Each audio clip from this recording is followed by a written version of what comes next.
I think Rufina had two rhetorical sort of questions about microfinance and the use of technology for microfinance. And I have tried to answer that in a practical sort of way as a practitioner. A few years back, when I first started trying to learn about microfinance, I went to the microfinance capital of India, which is Hyderabad, Andhra Pradesh, and I met with one of the organizations which is a pioneer and very highly regarded, has been in microfinance for a number of years. And they had done an impact evaluation just then. This was a few years back. And the result of that impact evaluation in terms of poverty alleviation for microfinance for that organization was that 50% of their customers actually were better off. 30% of the customers, there was no change. And 20% actually was worse off. In fact, that led for that microfinance institution to change the strategy to add a livelihood promotion program along with microfinance. And in fact, today, that institution is, they don't call themselves a microfinance institution, they call themselves a livelihood promotion institution. So, microfinance by itself is not the panacea for, poverty alleviation. Along with microfinance, you need a number of other interventions. Now, we working in the urban microfinance market, when we first started, what we found that most of the loans which were being taken by women, working women or self-employed women in Bangalore was to finance children's education. Because one of the things about the poor is they have sort of lost hope in terms of getting out of poverty cycle themselves, their generation. But they feel that their children have to get out of this poverty cycle, and the only way they can do it is through education. Unfortunately, our municipal school education system is pathetic. As you all probably know that 80% of the children drop out before they get to class 10. And the 20% who are there, the past record of that is less than 10%. I'm talking about Bangalore. So what this education system produces is what our market researchers call the dull male syndrome.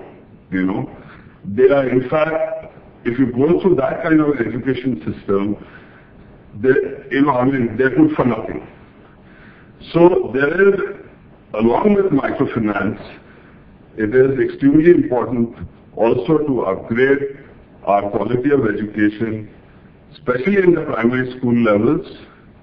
I know Wipro has been doing a lot of work on the rural side, but unfortunately the urban side is totally neglected.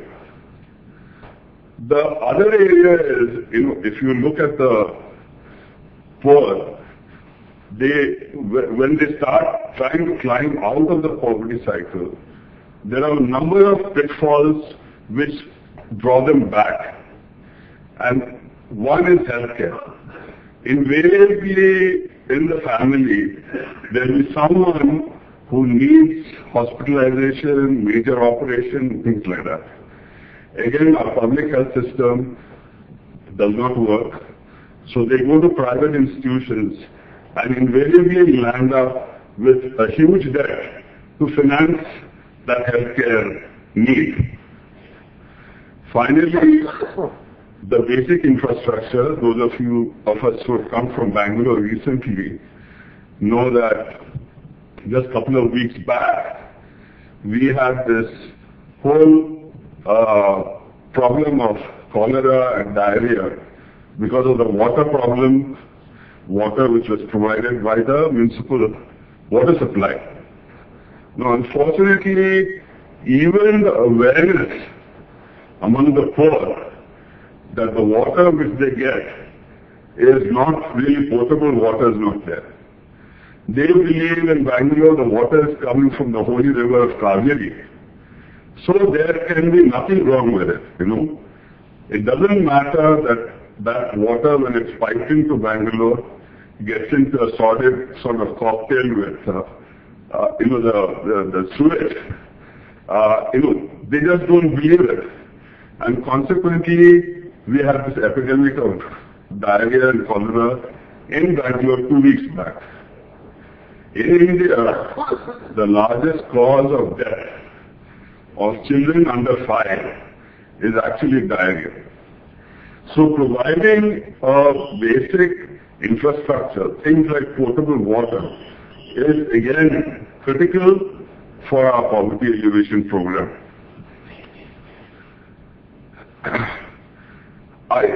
Being a microfinance practitioner, I didn't want to say that, microfinance doesn't work at all. Microfinance is a major tool for poverty alleviation. And when we look and we constantly, for all our customers, we do an extremely detailed profile, studied their profile. What we find is amazing is that their average borrowing is around 50,000 from multiple sources. And if we look at their income statement, cost of servicing debt in most cases is higher than any other kind of expense they incur, whether it's for housing, food, healthcare. That servicing debt is a huge element because the kind of pricing they pay to the informal sector is enormous. So I told you about education loans which we give for primary school. The women who work as domestic help and earn about 2,000 or 3,000 a month, they were borrowing for 10,000 rupees, that's 5,000 rupees per children, to send them to private schools, quote-unquote convent schools. And on that, to the moneylender, they pay an interest rate of 10% a month. So just imagine, with an income of 3,000 rupees a month, they are ready to pay just interest to send their children to school up to 1,000 rupees a month. So the whole debt burden or debt service burden is a huge element of the income statement of a poor person. And I think microfinance can do a great way to reduce that debt burden. This lady now borrows the same amount from us at 1/10 that cost.